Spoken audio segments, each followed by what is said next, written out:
નમસ્કાર વિદ્યાર્થી મિત્રો, ઓનલાઈન એજ્યુકેશનની અંદર આપ સૌનું સ્વાગત કરું છું। લાસ્ટ ટાઈમની અંદર આપણે ચેપ્ટર નંબર 1 છે એ પૂર્ણ કર્યું, બરાબર। ચેપ્ટર નંબર 1 ની અંદર કુલ આપણે 15 પાર્ટ પૂરા કર્યા। કેટલા? 15 પાર્ટ એટલે વિભાગો।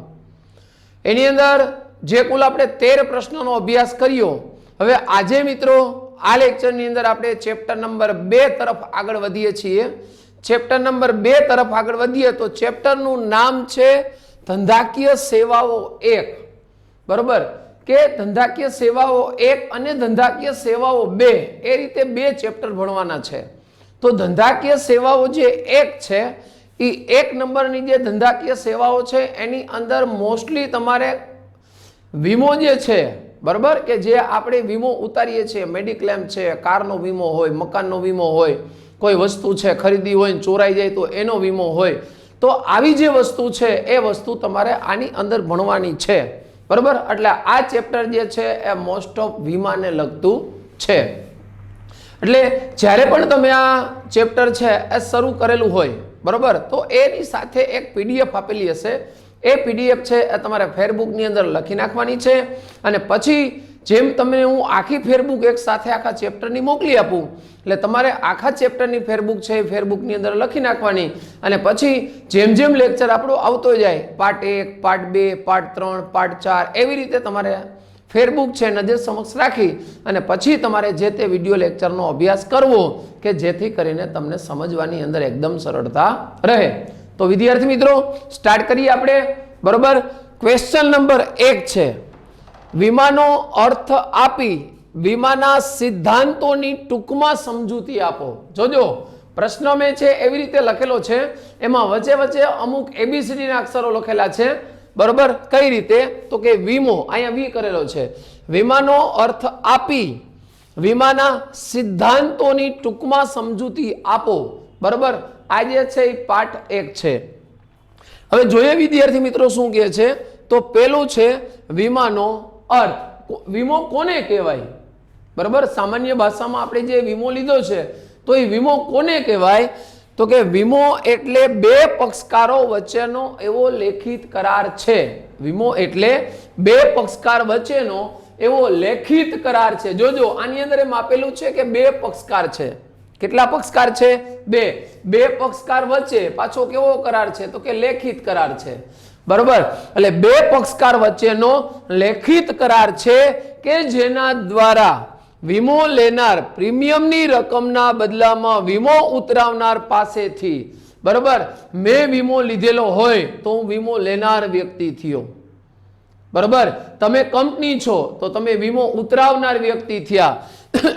એટલે વીમો લેનાર પ્રીમિયમની રકમના બદલામાં વીમો ઉતરાવનાર પાસેથી એવું વચન મેળવે છે કે જો તેને નક્કી કરેલા જોખમના કારણે નુકસાન થાય તો નક્કી કરેલી રકમની મર્યાદા અને નક્કી કરેલી ગણતરી સામે આર્થિક નુકસાન ભરપાઈ કરી આપવામાં આવશે, તે એટલે વીમો। હવે હું તમને વ્યાખ્યા આજે છે અર્થ એને સમજાવું છું। જોજો પેલા તો વીમો છે એ શું છે? તો કે બે પક્ષકાર હોય, એક વીમો લેનાર અને એક વીમો આપનાર, એક વીમો લેનાર અને એક વીમો ઉતરાવનાર, બરોબર। એટલે આવા બે પક્ષકાર હોય। હવે એ બે પક્ષકાર છે એ શું કરે છે? તો કે જેના દ્વારા વીમો લેનાર છે, મેં વીમો લીધો હોય તો હું વીમા કંપનીને પ્રીમિયમ ચૂકવતો હોય, બરોબર।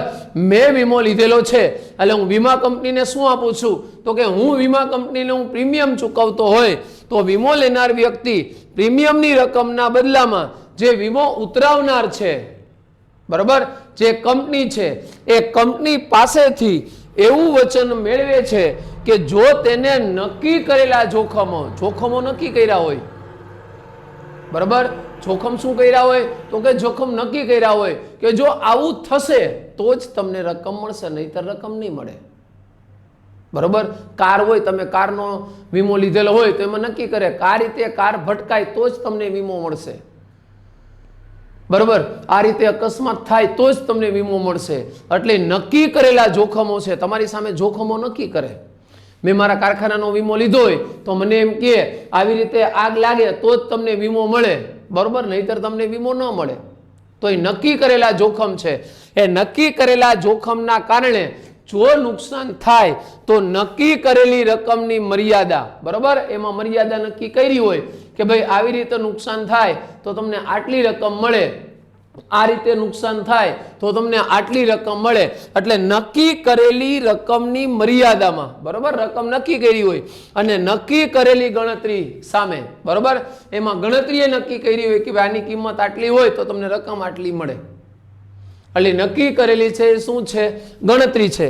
તો એ નક્કી કરેલી ગણતરીની સામે આર્થિક નુકસાન ભરપાઈ કરી આપવામાં આવશે, બરોબર. એ નક્કી કરેલું જોખમ છે, નક્કી કરેલી રકમ છે અને નક્કી કરેલી ગણતરીની સામે તમને આર્થિક નુકસાન ભરપાઈ કરી આપવામાં આવશે, તે એટલે વીમો, બરોબર.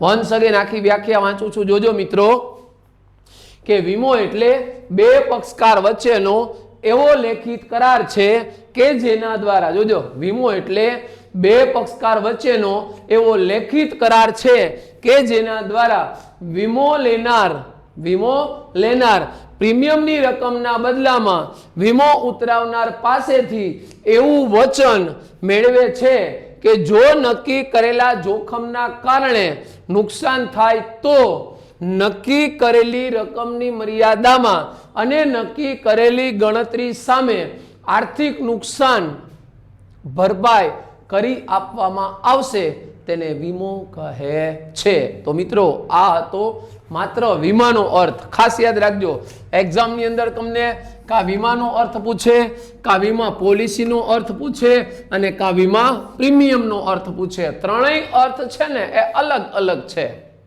બરોબર. કા વીમાનો અર્થ પૂછે, કા વીમા પોલિસીનો અર્થ પૂછે અને કા વીમા પ્રીમિયમનો અર્થ પૂછે. એટલે ત્રણેય અર્થ છે એ અલગ અલગ છે. વીમાનો અર્થ પૂછે તો આપણને ખબર પડી જાય કે 3-4 લીટીનું આવે. વીમા પોલિસીનો અર્થ પૂછે તો એક જ લીટીનો સામાન્ય અર્થ છે અને વીમા પ્રીમિયમ છે એ પણ એની જેમ જ છે, સેમ છે, બરોબર. That's all. હવે વીમા પોલિસી કેને કહેવાય એના વિશે જોજો, કે વીમા પોલિસીનો અર્થ વીમાના લેખિત કરારને વીમા પોલિસી કહે છે, બરોબર. એક વ્યક્તિ વીમો ઉતરાવનાર છે અને એક વ્યક્તિ વીમો લેનાર છે. તો પક્ષકારો કેટલા છે? 2. તો એ 2 પક્ષકારો વચ્ચે એક લેખિત કરાર થાય છે. ખાસ યાદ રાખજો, વીમાની અંદર કોઈ મૌખિક કરાર થતો નથી. તું મને 30,000 રૂપિયા આપ, હું તારી ગાડીનો વીમો લઈ લઉં, તને તારી ગાડીમાં નુકસાન થાય તો હું તને ભરપાઈ કરી દઈશ. આવું મૌખિક કરાર કોઈ કરે? કોઈ ન કરે, કારણ કે મૌખિક છે ને માન્ય ગણાતું નથી. કોઈ બી જગ્યાએ તમે કાંઈ પણ વસ્તુની ખરીદી કરો તોય લેખિતમાં બિલ આપે. મકાન તમે કોઈનું લ્યો તો લેખિતમાં દસ્તાવેજો બને, બરોબર. શું કામ એને? તો કે લેખિત છે ને એ પુરાવા તરીકે તમે સાબિત કરી શકો. લેખિત છે એ તમે પુરાવા તરીકે કોઈ પણ જગ્યાએ રજૂ કરી શકો. એટલે વીમા પોલિસી એટલે વીમાના લેખિત કરારને વીમા પોલિસી કહે છે. That's all. બીજું, વીમા પ્રીમિયમ કોને કહેવાય? જોજો, પેલો વીમાનો અર્થ હતો, બીજો વીમા પોલિસીનો અર્થ હતો અને ત્રીજો વીમા પ્રીમિયમનો અર્થ છે. વીમા પ્રીમિયમ કે જે આપણે હપ્તે હપ્તે ભરીએ છીએ. કોઈ 6 મહિને ભરે, કોઈ 3 મહિને પ્રીમિયમ ભરે, કોઈ એક સાથે આખા વર્ષનું પ્રીમિયમ ભરી દે, બરોબર. એટલે રકમ શું કહે છે? તો કે વીમો લેનાર વીમા કંપનીને હપ્તા સ્વરૂપે જે નિશ્ચિત રકમ ચૂકવે છે તેને વીમા પ્રીમિયમ કહેવાય.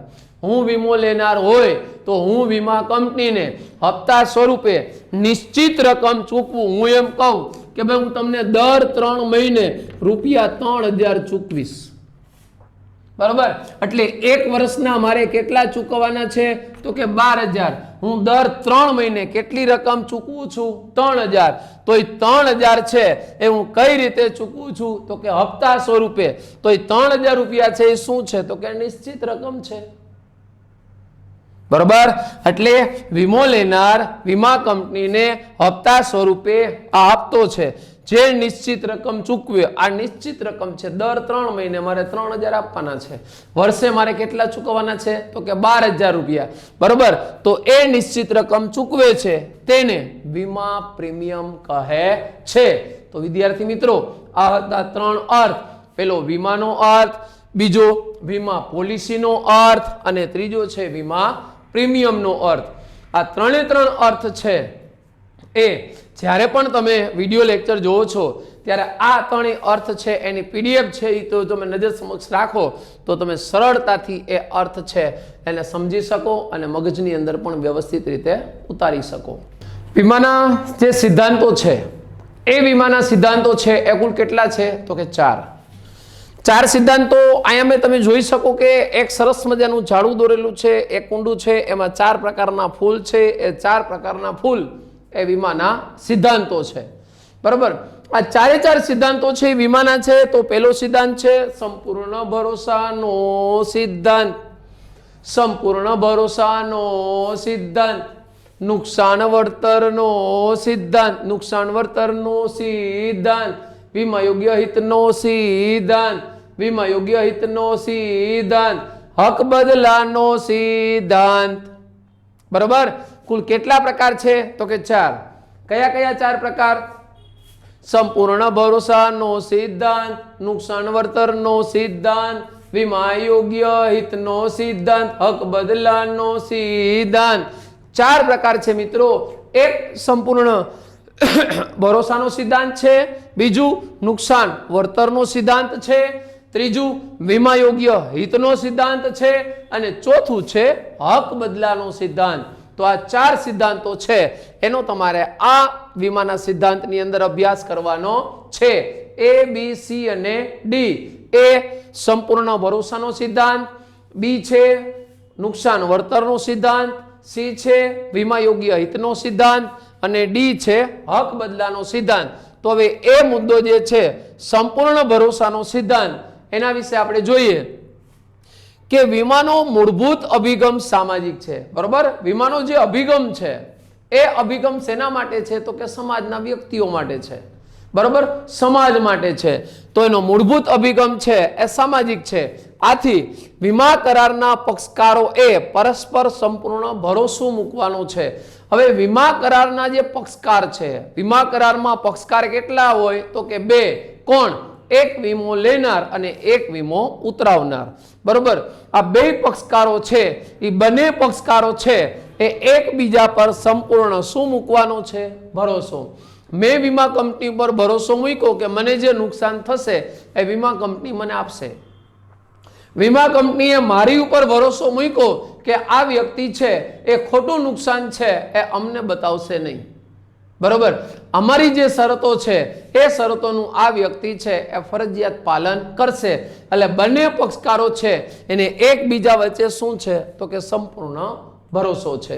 બીજું છે કરાર કરતી વખતે બંને પક્ષકારોએ, બરોબર, જ્યારે વીમા સાથે કરાર થાય છે, વીમા કંપની સાથે જ્યારે કરાર થાય છે, કોણ કરાર કરે છે તો કે વીમા કંપની અને વ્યક્તિ એટલે કે ગ્રાહક, એટલે વીમો લેનાર અને વીમો આપનાર, આ 2 વ્યક્તિઓ છે એની સાથે જ્યારે કરાર થાય છે તો કરાર કરતી વખતે બંને પક્ષકારોએ પરસ્પર જરૂરી હોય તેવી વીમા વસ્તુ અંગેની બધી જ માહિતી છે આપવાની છે, બરોબર। 2 વ્યક્તિ, હું વીમો ઉતરાવનાર હોય એ વીમો લેનાર હોય તો 2 વ્યક્તિ વચ્ચે કરારને આધારિત હોય, કરારને અસર કરતા હોય તેવી બધી જ માહિતી છે એને સામેથી આપવી પડે, બરોબર। માનો કે વીમા કંપનીએ માહિતી પૂછી નથી પણ છતાંય જો તમારા કરારને એ માહિતી અસર કરતી હોય તો તમારે ફરજિયાત એ માહિતી છે આપવી જ પડે, બરોબર। એટલે 2 પક્ષકાર છે એને જરૂરી હોય તેવી બધી જ માહિતી છે એ પૂછવામાં ન આવે છતાંય તમારે આપવી પડે છે। કઈ રીતે? વીમો લેતી વખતે માહિતી પૂછવામાં આવી ન હોય છતાં જો કરાર ઉપર અસર કરતી હોય તો એક પક્ષકારે બીજા પક્ષકારને આપવાની છે। હવે જ્યારે તમે વીમો લ્યો છો, મેં મારા કારખાનાનો વીમો માનો કે લીધો, હવે મારા કારખાનાનો મેં વીમો લીધો, બરોબર, એમાં મારા કારખાનાની બાજુની અંદર ગેસનું ગોડાઉન છે અથવા મારા કારખાનાની બાજુમાં કોઈ ફટાકડાની ફેક્ટરી છે। હવે વીમા કંપનીની અંદર એ માહિતી છે આપેલી નથી, જ્યારે વીમો હું ઉતરાવું છું મારા કારખાનાનો, મારી ફેક્ટરીનો, ત્યારે એની અંદર એવી માહિતી આપેલી નથી કે તમારી આજુબાજુમાં શું છે, પણ છતાં એ વસ્તુ મારા એકમને અસર કરે છે. ફટાકડાની ફેક્ટરીમાં આગ લાગી, એને કારણે મારી ફેક્ટરીને નુકસાન થાય તો વીમા કંપનીએ મને વળતર આપવું પડે. પણ એ વળતર તમને ક્યારે આપશે? જ્યારે એને માહિતી પૂછેલી નથી પણ તમારા કરારને અસર કરે છે અને તમે માહિતી છે એને આપેલી છે, તમે છુપાવી નથી. પણ માનો કે અત્યારે તમારી ફેક્ટરી છે, આજુબાજુમાં ગેસનું ગોડાઉન નથી, આજુબાજુમાં ફટાકડાની ફેક્ટરી પણ નથી, પણ તમે વીમો લીધો 2 મહિના પછી કાં ગેસનું ગોડાઉન તમારી બાજુમાં થયું, કાં કોઈ ફટાકડાની ફેક્ટરી નાખી અને જો તમારા એકમને અસર કરતી હોય તો સંપૂર્ણ ભરોસાનો સિદ્ધાંત એમ કહે છે કે એ તમારા કરારને અસર કરે છે તો ફરજિયાત તમારે વીમા કંપનીમાં દર્શાવવું પડે કે ભાઈ આપણે જ્યારે કરાર થયો ત્યારે મારી બાજુની અંદર ગેસનું ગોડાઉન કે ફટાકડાની દુકાન નહોતી, ફેક્ટરી નહોતી, હવે ફેક્ટરી થઈ છે, એને કારણે મને જો કોઈ નુકસાન થાય તો તમારે મને ભરપાઈ કરી આપવું પડશે. તમે નોંધ કરી લ્યો. બરોબર? તો એ લોકો નોંધ કરશે. શું કામ નોંધ કરશે? તો કે સંપૂર્ણ ભરોસાનો સિદ્ધાંત છે. તમે એને ભરોસો અપાવ્યો કે ભાઈ હું તમારો જે કરાર છે એનું કરારનું પાલન કરીશ, પણ તમે આવી માહિતી મને પૂછેલી નથી, પણ છતાંય મારા કરારને અસર કરે છે તો હું તમને એ માહિતી જણાવું છું. તો એને કહેવાય છે મિત્રો સંપૂર્ણ ભરોસાનો સિદ્ધાંત. કે જો કોઈ માહિતી તમને પૂછવામાં ન આવેલી હોય પણ છતાંય તમારા કરારને જો અસર કરતી હોય તો તમારે એ માહિતી સામે ચાલીને આપવી પડે, કારણ કે એનાથી તમને નુકસાન થવું જોઈએ નહીં. કમ્પ્લીટ. ત્યારબાદ કોઈ પણ છુપાવીને કોઈ પણ માહિતી છે એ છુપાવીને કરેલા વીમાના કરાર એ દગો કહેવાય અને સંપૂર્ણ ભરોસાનો સિદ્ધાંતનો ભંગ કહેવાય.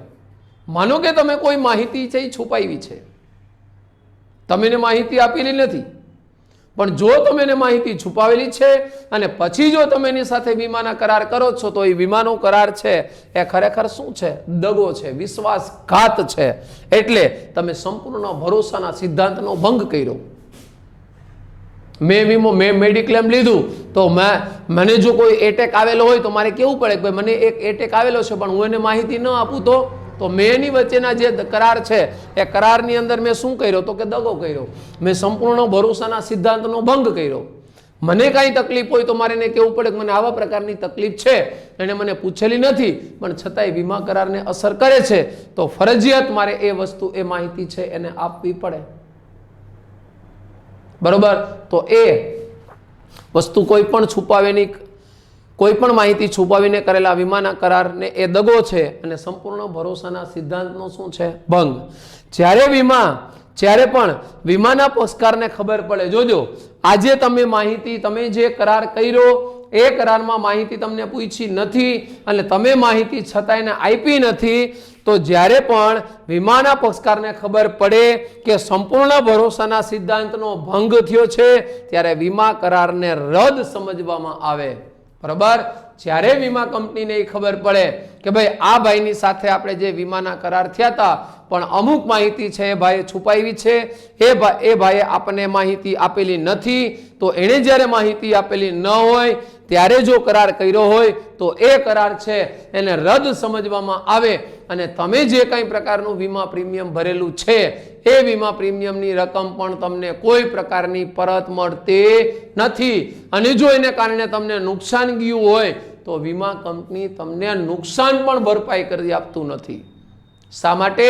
તો કે તમે સંપૂર્ણ ભરોસાના સિદ્ધાંતનો ભંગ કરેલો છે અને સંપૂર્ણ ભરોસાના સિદ્ધાંતનો ભંગ કર્યો હોય એટલે વીમા કંપની તમને કોઈ પણ પ્રકારનું વળતર ચૂકવતી નથી. એટલા માટે એને કહેવાય છે સંપૂર્ણ ભરોસાનો સિદ્ધાંત, કે વીમા કંપની અને વ્યક્તિ બંને વચ્ચે સંપૂર્ણ ભરોસો રાખવાનો છે. એટલે તમને માહિતી પૂછેલી નથી છતાંય એ માહિતી છે એ તમારે દર્શાવવી પડે. તો મિત્રો એને કહેવાય છે સંપૂર્ણ ભરોસાનો સિદ્ધાંત.